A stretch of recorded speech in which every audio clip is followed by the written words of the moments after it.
And that is what truly multiculturalism is, right? It's not just about I am different, you're different, we coexist, but it's like, no, we're actually tied by these common elements and we can coexist in a beautiful, thriving, joyful way.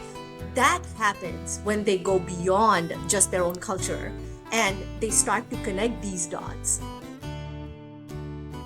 Hello, this is Chai Across Generations, and it is almost Diwali, one of the biggest events in the South Asian calendar. So today we'll talk about Diwali, and we'll also talk about raising multicultural kids with a couple of guests who know a lot about the topic. It's a topic that many parents outside of India have said is important to them, and we've heard that from many of our listeners. So we wanted to tackle that one today, as well as talk about the festival of Diwali. You'll see, if you're watching us on video, you'll see we have two guests with us today. We have Vivek and Ajanta. Welcome both to the show. Thank you. Just as a bit of an intro, Vivek and Ajanta are a married couple who are the co-authors of Maya and Neel's India Adventure Series, a collection of 15 children's books that provide a gateway for kids to explore different South Asian festivals like Diwali and places like Mumbai. They recently crossed 75,000 copies sold worldwide, and their books have won several awards. Congrats.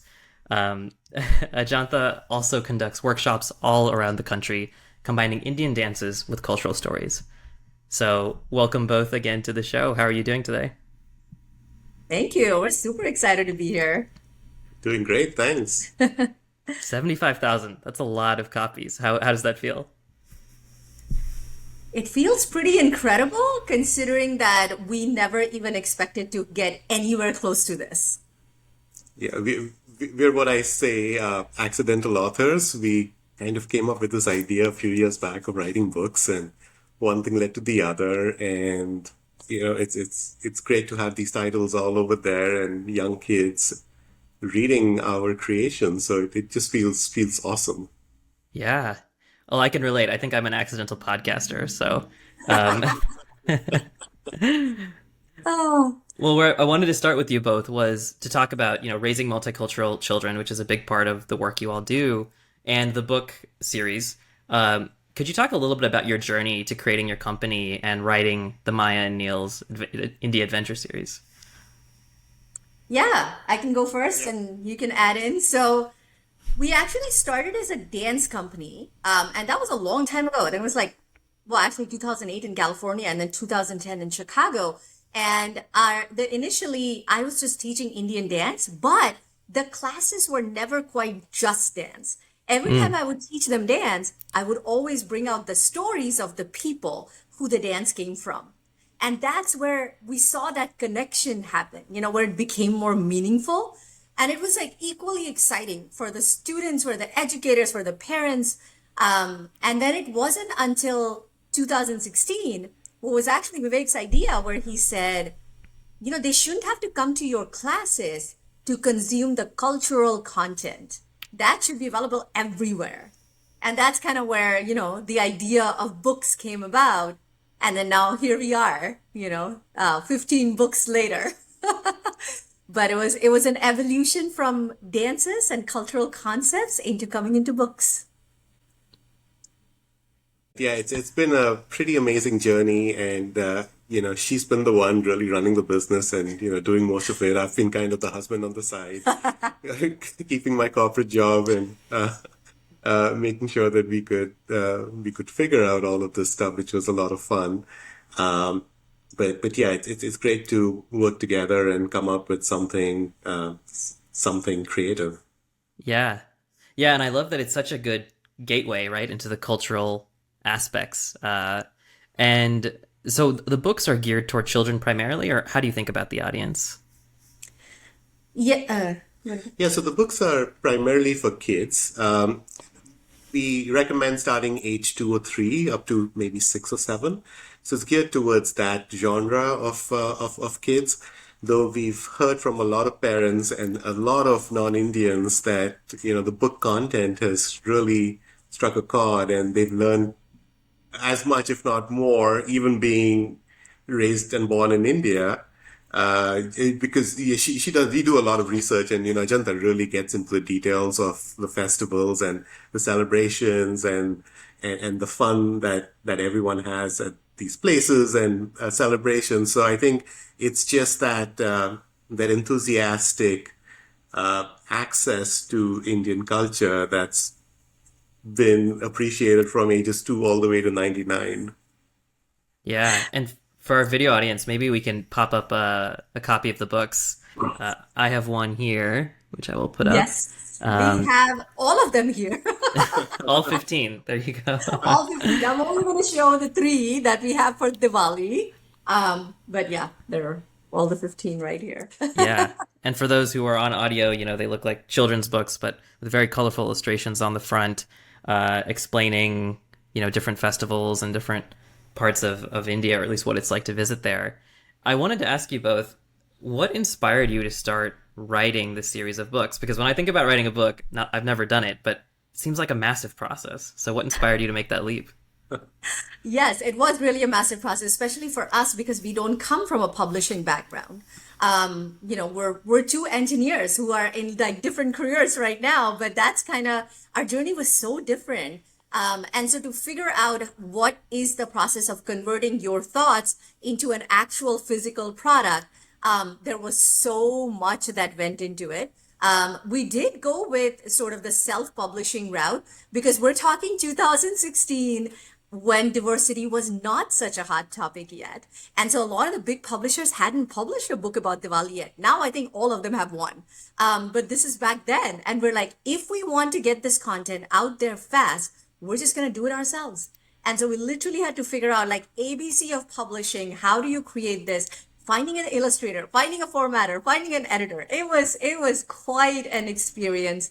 But I would say the biggest challenge in some sense is because India is so rich culturally. It's like, what topics do you pick? And then how do you present that so that even a 3-year-old is going to sit there and actually listen to a book? Because they're not exactly known for their attention span, right? And so that to us, I think was the biggest challenge is how do we figure out content that's going to be exciting? And that's where all the years that we had as a dance company, it really paid off because we had interacted with hundreds of students of these age group in our school. And now we could truly leverage that and create the content that was really fun and exciting. We found an illustrator in India because we wanted to be very authentic. And it just, bringing the scenes to life, if you will. But that was the biggest challenge is how do you create content that's exciting while doing justice to the topic in some sense? Right. And I think we both love building products. And, we Yes. kind of viewed this as a digital product in some sense, right? And it's, I used to laugh about this with folks. A children's book is like a deck for a CEO or for, upper management. It's 20 pages, lots of pictures, one message per picture or slide, Right. and really big font. So I think having worked in such situations also helped us distill the stories to the fun parts and to the ones that really engaged our audience. And we actually had another book initially that we had in mind. It was let's visit a farm in Punjab. That's right. That was our first title, and Yes. we kind of did a dry run in about 3 months from illustration to actually printing it out. And then we were like, no, maybe we should write on a bigger topic like Diwali. Yeah. And that's when we started. So from start to finish, the first book was about 4 to 6 months, which was again quite aggressive Very fast. for self-published authors. And then since then, we've been writing almost a couple of books every year to add to the collection. Yeah, that's fascinating. And as someone who has read through your books, I have to say the illustrations are gorgeous. I think that illustrator is doing a wonderful job. And what really struck me looking at this book, so I was born in India, but moved to the US when I was quite young.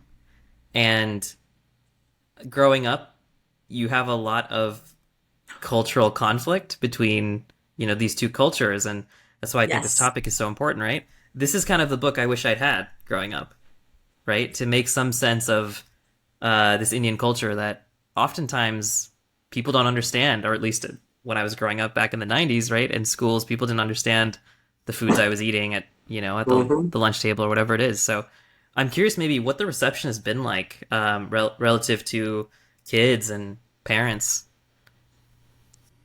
The reception has been so overwhelmingly positive. As you heard, this wasn't a big planned thing. We kind of were just testing it out. And so our first round of people who we gave this book to were the 200 kids who were part of our classes at that point. And then that's it. It literally, that's all we did was to give it to those 200 people. And they loved it so much that it kind of took off from there. And then they started telling their, relatives and friends. And before you knew, we were hitting the best-selling charts on Amazon. But it Wow. was really all word of mouth. It was all organic. And it was because, again, there was a lot in the way we presented the information. So you're holding up the Ganesha book, right? And if you Yeah. think about it, to a lot of people, when they think about a concept like Ganesha, they think very religious, right? We didn't do that. We actually said, we're going to talk about the festival. We're going to talk about the celebration. When we looked at the stories, we modified them in a way so that a little kid could enjoy it and not have to deal with sometimes the gory details of my mythology.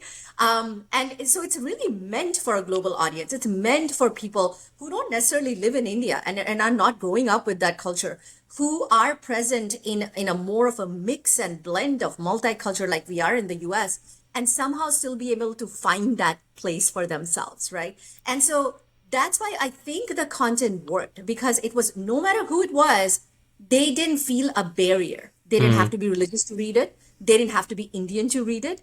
And even within our dance company, I mean, it was like 60%, or I would say, what percentage would you say were non-Indian of our, Probably 50 to 60%. yeah, and Wow. it's unheard of. People don't get such distribution. And we got almost like a 50% distribution. It was just because we made it so much easier. We wanted them to Hmm. learn about the culture, but in a fun and exciting way without facing any of these barriers at all. Yeah. That's wonderful. What a thoughtful way to go about it, right? And make it more accessible. And I liked your point that, it's not just South Asians reading it, it's non-South Asians, it's not just kids reading it. I picked it up. I'm certainly not a child of 3 years old anymore. Um, I also was thinking, as I was reading this book and thinking about your company, I believe, is your slogan to raise multicultural kids? Do I have that right? That is absolutely correct. Yes. Okay. So I think this is such a fascinating topic. I'm curious, because so many people are going through that process, right? And trying to navigate raising kids between two cultures. What have you learned, on this journey that you've been on? So it was really interesting for us because I first saw it through our students who were not our own kids, but we were learning through the process. And then once we had our own child, that was when it really came onto the application, right? Because now we had a child in our house who we could actually, try this on. And what has been really important is, again, I think the same thing that I was mentioning before, which is that learning about a culture has to be fun. If you Mm, make it a chore where you say, well, you were born Indian, you must know everything about my culture, you must learn the traditions the way I did it, that doesn't work. It becomes a chore. They do it as long as they feel they're forced to. And then the moment they can disconnect, they completely disconnect. Maybe they revisit it later in life once they have their own kids, but until then, there is this huge gap. But if you make it exciting, if you make a child wanting to show off to their classmates, for example, on this cool festival that they celebrate, now you've gotten it. Now you're hitting the mark, which is why if you see, so many of the books in our series are all about festivals. Festivals are one of the best gateways to celebrating, I mean, to learning about a culture, because which kid doesn't like celebrating, right? Like they only yeah. talk about their birthday like the entire year because the kids love essentially celebrating. And so this is why we really picked up on the festival so much. And that has been amazing. So our child He can tell you about all of these festivals that we've talked about. Poor kid, I don't think he has a choice, but he can tell you everything about it. And he goes to his classmates and he's like, let me tell you about Diwali, right? And that's the kind of joy and pride and coolness that we wanted to associate with it, which has been the mission, I think, throughout all of our work in some sense. I think to add to that, one of the things that we've also done is balance the festivals and the celebrations with other cultural elements like food and a bit of language in the books and a bit of exposure to clothing and, traditional clothes and so on and so forth. So this way, it's a nice balance with, what you eat on this day and, what does that barfi look like and what is lassi.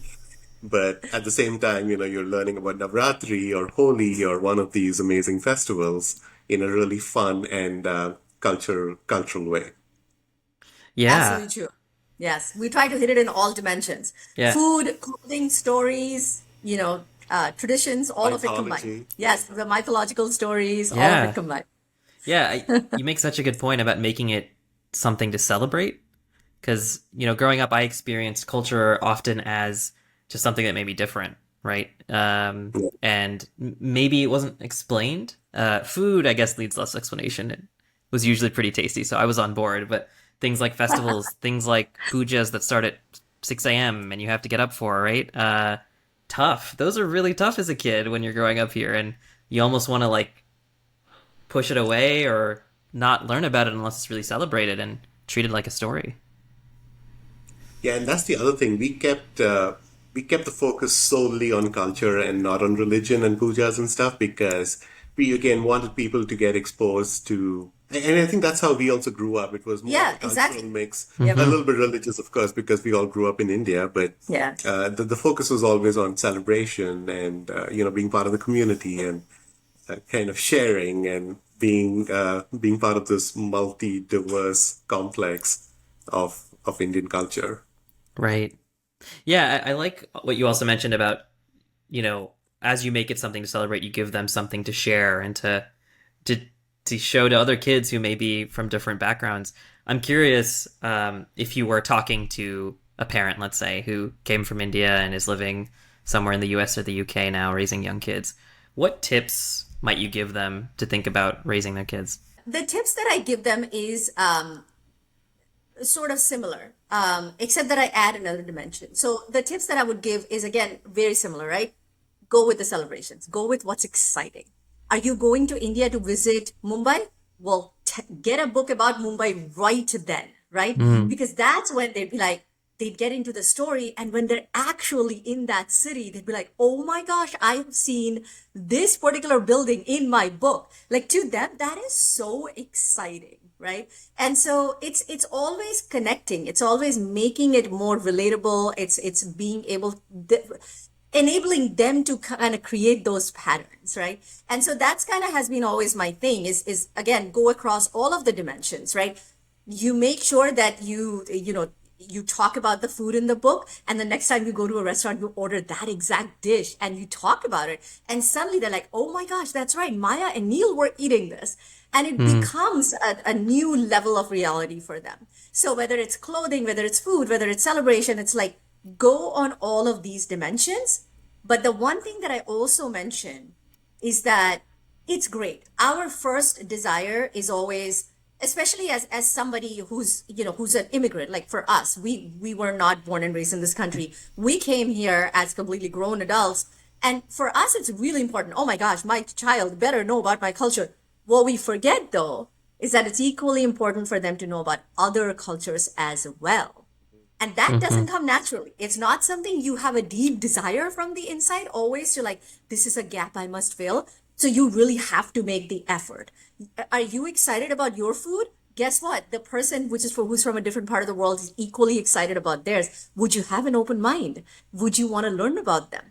Go look at all the events, and there's so many free events everywhere now, right? Just go on social media or just Google up events that are happening that specifically are done by different cultures, and make sure to attend all of them, because each time you learn. And the best thing, and kind of giving you a very long response to a small question, but one of the best things that happens is that kids are very good in identifying commonalities. So you take them to an event, right away they will start mixing and matching and joining the dots between their culture and the culture they're visiting. And that is what truly multiculturalism is, right? It's not just about I am different, you're different, we coexist, but it's like, no, we're actually tied by these common elements and we can coexist in a beautiful, thriving, joyful way.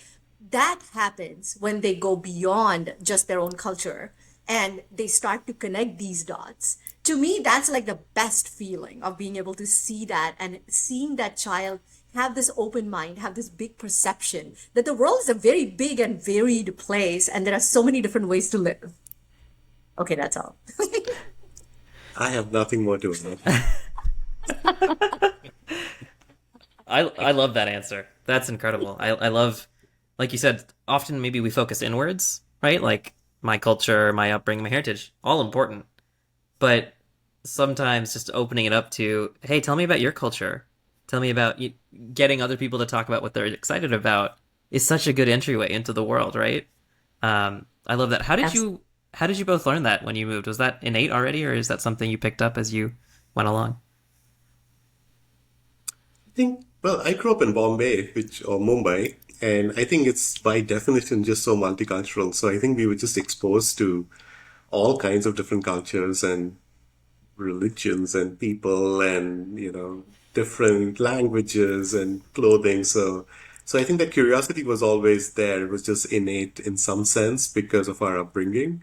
And, when we first came to the US, I think I started off in Texas, and yeah, it's a completely different world from California, where we went next, and then Chicago. So it's always having this healthy curiosity to discover and keep an eye out on what is that? Let me learn a little bit more about the other person. Yeah, and exactly to your point, I'm a Bengali, which means I'm originally from the eastern part of India, and I grew up in the central part, never lived on the east. And I was very lucky to grow up in a city which had it was such a cosmopolitan place. It was right in the heart of the country, so it literally has people from everywhere.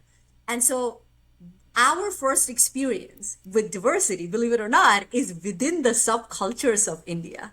It's knowing that when a festival like Navratri comes up, every neighbor of mine celebrated in a different way. And to be able to, come together and still have that common element of what we were doing and celebrating and whatnot, that was amazing. And we had to all sort of teach each other and learn from each other and participate. So I feel like in a weird way, our immigrant-like journey, we experienced that even where I grew up in India. And I think we kind of innately, to your point, we just kind of innately knew that. And I think we just absorbed that from our atmosphere. And now we're trying to put that into the multicultural spectrum, if you will. And guess what? The same concept works. Yeah, it's a great point that, that journey doesn't start when you immigrate over here. It's already happening within India and within your hometowns. Yeah. I'm so curious to ask you about your journey as parents and going through this process. What has it been like raising a multicultural kid?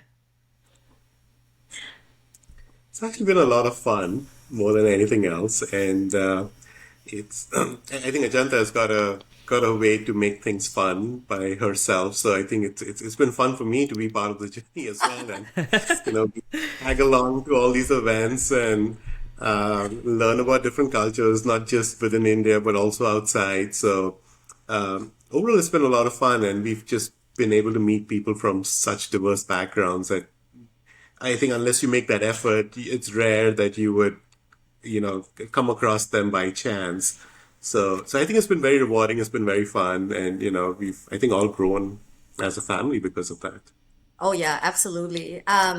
I mean, I think it's been incredible to have a son who has been so into it. From the very beginning, he was so curious. He was like, he started to get an idea. It's like, mom does something different. Like she runs a business, which is different than a job.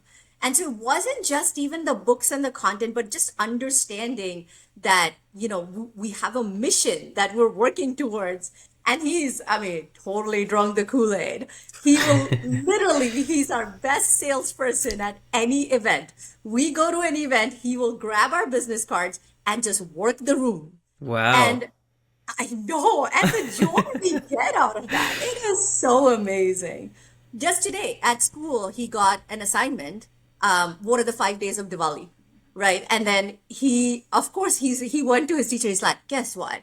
My mom and dad have written a book about it. Let me tell you all about it. It is so cool watching him grow, develop, learn, be part of this process every step of the way. Not just watching as a member of the household, but being fully involved. You go to our YouTube channel, Culture Groove Kids, you will see him in so many of those videos. And he was really tiny at that point. But man, he was there, all through the way. So it's been real immersion. It hasn't been just watching and learning, but it's like he's been part of the process. He's gotten to a point where we were recently at a huge library convention in DC, and there were times where both of us were having, separate conversations with people in our booth. He handled a whole third group of people. And Wow. the pride we had from that. I mean, it's amazing. He could talk about the books inside out to anybody who came. Yeah. And yeah, I mean, it's extremely fulfilling and heartwarming as a parent to see that. Yeah. That's incredible. I can, hear it in your voice and see it in your faces too. It sounds maybe he needs to be a guest in the future, if he's such a good ambassador for the brand. We could easily replace both of us with him. Yes. He's just hiding. He's just off to the side right now, waiting to jump in. Giving us the cue card. Yeah. Right. So, your books talk about a lot of different festivals in a lot of different cities. The one that's most relevant right now, of course, is Diwali because it's coming up. And I guess I want to hear from you all how you describe Diwali to someone who hasn't heard about it before. Me? Okay. All right. I describe it as the Festival of Lights from India. I also describe it as it is the largest festival in India. And to somebody who's born and raised in the US, I would say it is just like Christmas here. It is that big of a deal. The whole country comes together and just celebrates the victory of, good over evil, which is essentially sort of the moral behind so many of our festivals in some way. I definitely talk about the 5 days, what happens on each one of the 5 days, how you get ready, you decorate. The first day is all about, getting pots and pans and jewelry, like something about metal. Day 2, you got to get ready with your Rangoli drawings. You decorate the house and then you bring the sweets and the desserts. Day 3 is the main day. That's when you celebrate Diwali. That's the day you light up the sky with fireworks or light up the diyas. Day 4 is New Year for some people, which is what we highlighted in the book. Of course, there are so many different other ways as well. And then day 5 is Bhai Dooj, the day we celebrate sort of a sibling bond. But I always extend it out to say it doesn't have to be just a sibling. You can celebrate with your cousin, your friend, a grown-up. It doesn't matter. It's essentially about celebrating a special bond. So I usually break it down to 5 so that they understand that it's not a one-day festival. It's kind of like, 12 days of Christmas. Do you know about 12 days of Christmas? Let us tell you about 5 days of Diwali. That, again, finding those common patterns really makes it relatable to somebody who might not know anything about it and gives them the scale. At the same time, I also mentioned that it can be celebrated in so many different ways, even within India. This is just one of the 5 ways that I'm telling you. So they also understand that there is that nuance and variation even within India in terms of how you could go about it. But the main theme remains the same. It's about light. It is about, good over evil. It's also about good food, which is what I always emphasize to everyone. It's the sweets and the laddus and the barfis Oh, yeah. and the food. So yeah, that's my favorite part of the festival. You mentioned food like 3 times, so yes. You have to appeal to all audiences, right? So Exactly. You never know. yeah, exactly. My ears perked up when I heard it. Yeah, I think with Diwali, it's such a big event. It's the biggest event, right? And you see those Yep. photos taken from space over Diwali in India, and the whole country's lit up. You can literally Lit up. see that from space. It's kind of amazing to think about. I wanted to ask you too with Diwali. I'm sure, well, my guess is that every book you release is different, and every kind of the reception to every book might be a little bit different. I'm curious what specifically stuck out to you about writing the Diwali book and then having that, be received by your readers. I mean, that was, I think, the biggest shocker to us was the 5 Days of Diwali book, which now I think has almost like 700 reviews on Amazon. Wow. And if we talk about reception, I think that was the biggest surprise to us. Is I remember you and I were just sitting around, just looking at our sales rank on Amazon, and this was, I think, like just a few days before Diwali, and we saw it climb up, and we saw it, and it just kept climbing up until it reached 387 out of 8 million books on Amazon. We're Wow. not talking a subcategory of books. We're talking all books on Amazon. We were 387. And I just remember, like, there was nothing but shock and awe on our faces as we saw that. And we say, how is this happening, to somebody like us? Like, we're not some big publisher. We're just two little authors trying to, make a difference by spreading the joy of culture. And here we are. And it's been absolutely incredible. Of the 15, I think 7 or 8 have hit the bestseller tag on Amazon.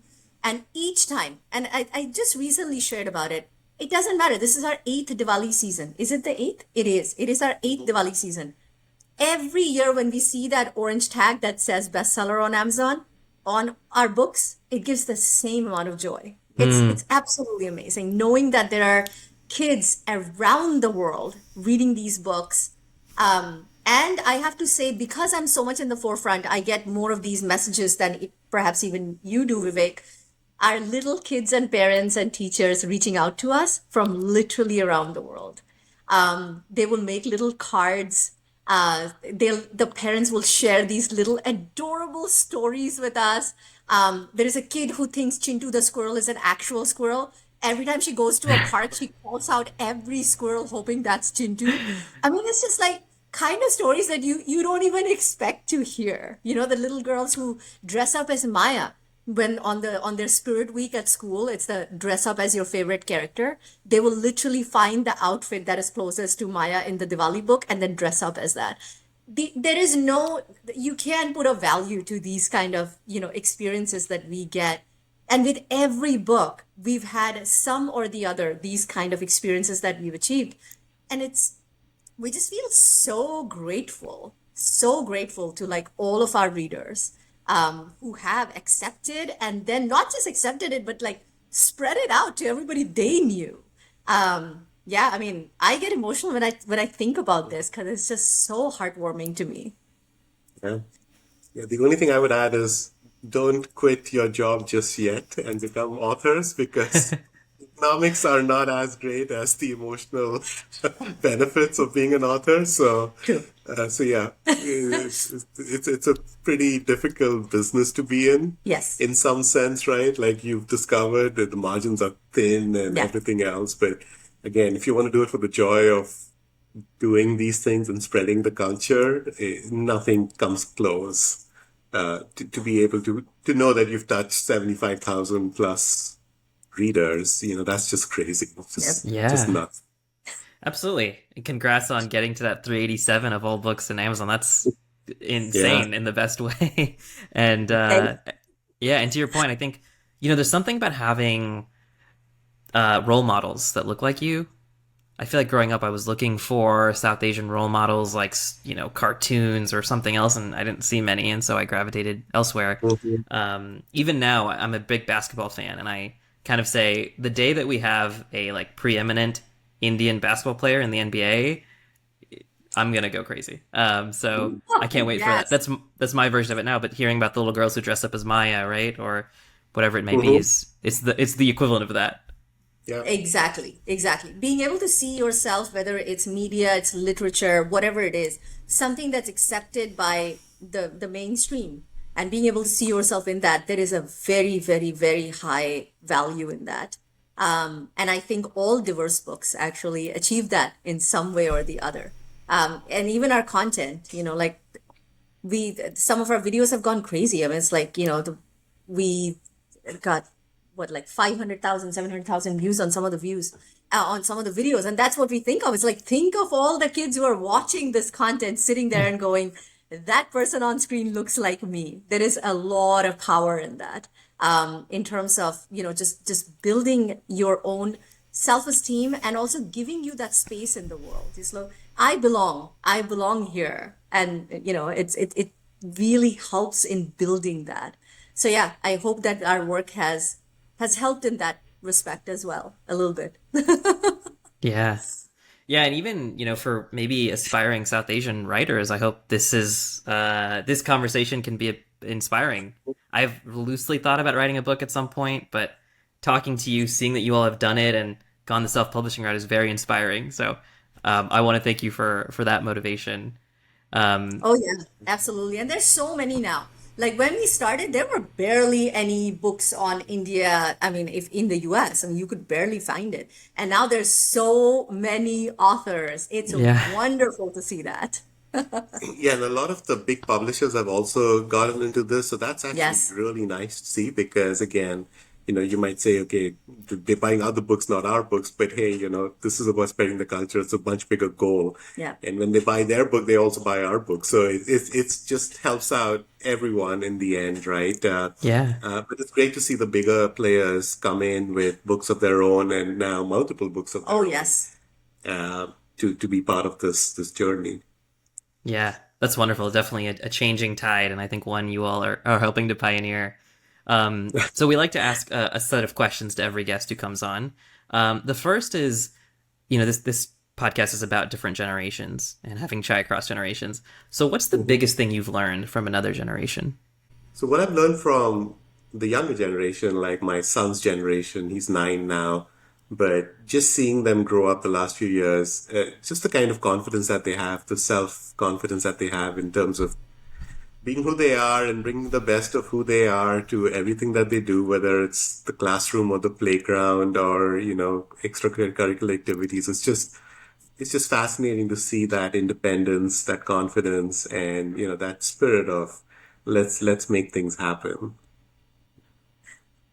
Yeah, and in the context of what we're talking about, I would also say that I think my parents were a pretty big inspiration to me.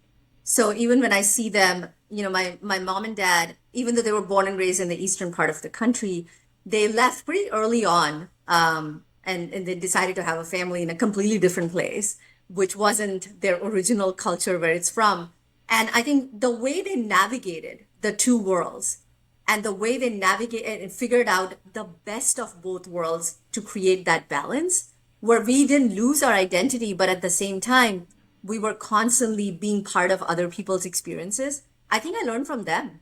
And it was incredible, for us to be able to do that. We didn't isolate ourselves, but at the same time, we retained a lot of who we were. We didn't change that, but we picked the best from both.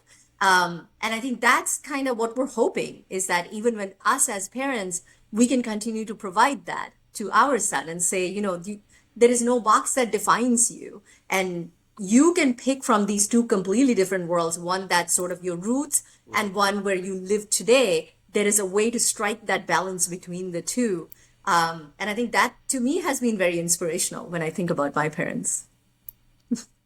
That's wonderful. And you can see the tie between three generations. Maybe that same, what your parents did is now Yeah. showing up in your son being so fearless and bold and proud of where he's from. That's an incredible journey. That's very true. So the other thing we like to ask our guests, as a thank you for coming on, is a nonprofit or a charity that you admire. We'd love to make a donation as a thank you. How wonderful. I really commend you on that gesture, by the way. I think the nonprofit that I would pick, it's called Apna Ghar, APNAGHAR. And it's an organization that's based out of Chicago, and they help victims of domestic violence. So they're really in this fight to end gender violence, and they do a lot of good work. They provide a lot of support. And yeah, it would be incredible to, for them to get any extra support. Yeah. Thank you so much for sharing that, Apna Ghar. We will definitely donate to them, and we'll put a link to them in the show notes so that other folks can find them as well, and learn about what they do. And then, That's awesome. No, thank you so much for doing this. This Yeah. is a great gesture. oh, Absolutely. absolutely. I mean, this whole podcast, I think, is about spreading awareness about our community, right? And just spreading awareness about all the cool things that are out there. And so thank you for sharing that. It's always good to know about the good work that other folks are doing and spreading the word. And then lastly, where can people learn more about your work or get the books? And then tied to that, any book you'd recommend folks start with? I guess Diwali might be your answer in short, but beyond that, if they want to read, where would you point them to? Yeah, in terms of finding more about our work, it's the easiest way to get to the books is actually just going on Amazon and typing Maya Neel. But if you wanted a URL to start with, it would definitely be our company. So that would be bollygroove.com/books. And that'll take you straight to our Amazon catalog. But the one other URL that I really wanted to share as well is bollygroove.com/free. And that specifically is a place where we've curated all of our free resources. And we have printables, we have celebration kits related to different festivals that you can download. It leads you to our YouTube channel, which has a lot of content that's even good for teachers. A lot of teachers use those in their classrooms nowadays. We have lesson plans and so on. And the final thing it has is a link to a group on Facebook, which is called Raise Multicultural Kids. And it's a community of about 4,300 families where I do a monthly free workshop. So all of these resources are completely for free. Because at the end of the day, that's kind of what we want to do. We want to spread the joy of culture and we want to make it easy and accessible. And so I would love for your listeners to come join me on that community. We have a lot of fun. We are just celebrating Diwali there right now, of course, but it's like stories and dances and arts and crafts. It's like a whole bunch of, activities that happen there together along with the wonderful community that we have. So that would be the one place where I would say definitely check it out, bollygroove.com/free. Yeah, and those are virtual Zoom sessions that she runs every month. It actually started in the pandemic, so That's right. we saw a huge interest at that point, and that's actually continued. And the only other thing I'll mention is the books are available worldwide on Amazon and a whole bunch of other online retailers, as well as in stores That's right. that carry us. Libraries. Libraries, yeah, it's Yes. Around the country. around the world, actually. Around the world. Yeah, you're right. International libraries now. Yes, absolutely. Best starter book, definitely this one. It is a great way to start. Diwali is definitely one of those topics that most people know about, whether they're Indian or not Indian. And so it makes for a wonderful starting book. The other one I would probably also say is our holy book. And the reason being the concept of splashing colors on each other is so much fun that kids just get hooked into it right away. And so this also makes for a very good first or second book, I would say. And then, of course, we have 2 more books on Diwali. So we have one that talks about the activities. So this has literally got 50 different activities that kids can do. And it's suitable for all age groups. So whether they can read or write yet or they can't, in both cases, there is stuff that they can do over here. And this was a lot of fun to write. So this is Ramayana, Story of Diwali. If you know the story, it's a complicated, long story with lots of characters. It was a true challenge in being able to write it for that age group of 3 to 8 and still make it so much fun, right? It's like golden deer and magic chariots and 10-headed monsters and all of that stuff. So it was a lot of fun to write this. But these are great books to get started around this festival time. But I would say the best starting books are definitely Diwali and Holi.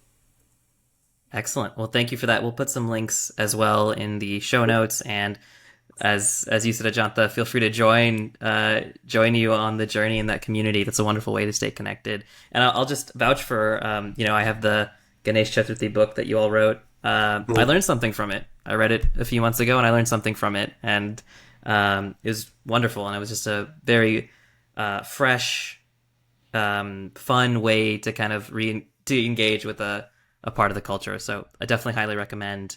And then I also wanted to highlight, like you said, it's good to learn about your own culture, but also other cultures. So even for some listeners who are non-South Asian, maybe have non-South Asian kids, this might be a good way to introduce them to another culture as well.